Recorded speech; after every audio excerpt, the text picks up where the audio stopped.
would describe her first and foremost as a woman of great compassion. She felt deeply for others, and she felt deeply motivated to do all that she could in her own life to help others.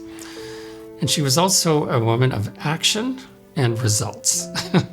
Dianne wanted to see results, and she wanted those results to be meaningful and impactful. Well, Dianne was a great friend to me, and I respected her a lot. She was a visionary. She was passionate about anything she undertook. She had a smile that would light up a room, and just passionate about everything she did.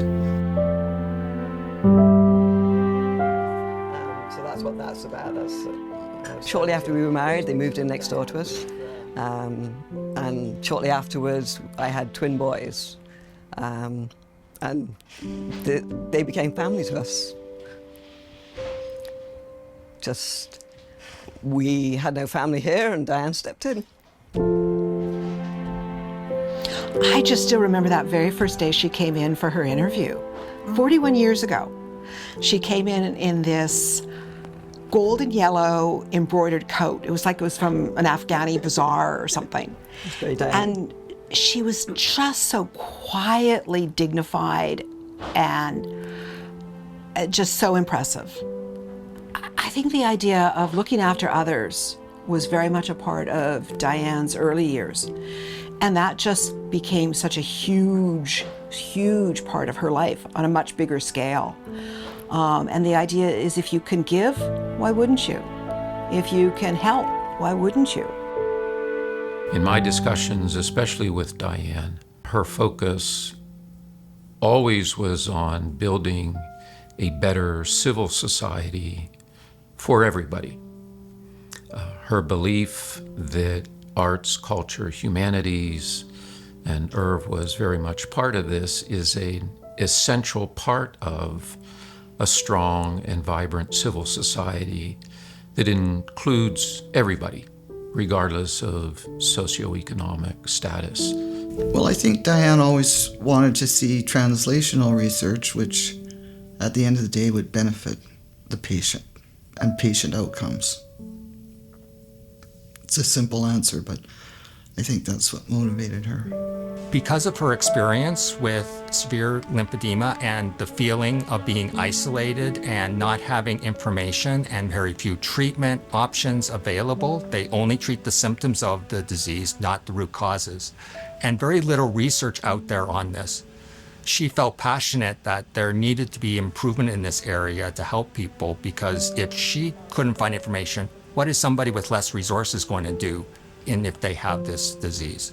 So she wanted to have this endowed chair in order to educate as well as to research lymphedema so that there can be better treatments for it down the line for everybody. Putting the resources in place and the infrastructure in place for this to happen is extremely rare. And this has allowed for development of research that wouldn't otherwise happen.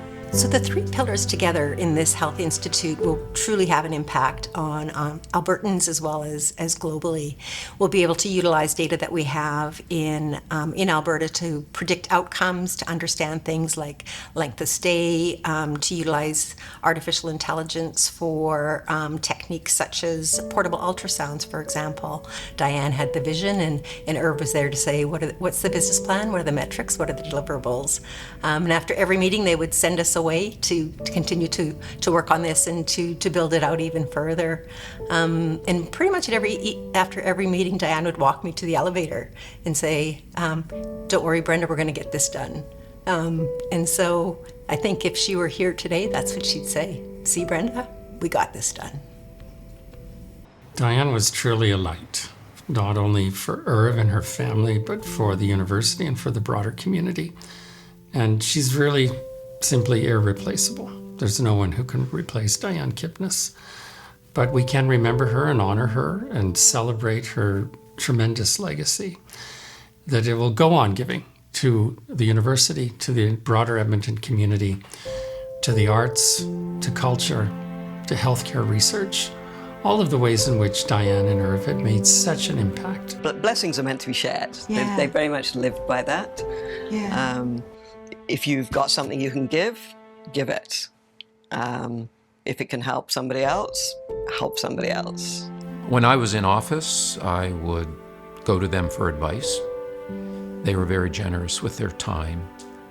And that conversation with Dianne is now not to be had. I still get together with Irv, and we still go through the list of challenges confronting the world. But it will be different, and we will miss that. We will miss that deeply. She was always gracious. She was always thoughtful. And she was always passionate about anything she undertook. And she was always a lot of fun. And I know that the connection between her and Irv was extraordinary. That was a relationship of great love and affection. They're true companions and great supporters of one another. And I know that Irv misses her greatly. I think her kindness, just the kindness to everybody and to us. Just so thoughtful and so giving of her time. Yeah. I will just miss Dianne's friendship. She was a wonderful person, and she made our community a better place.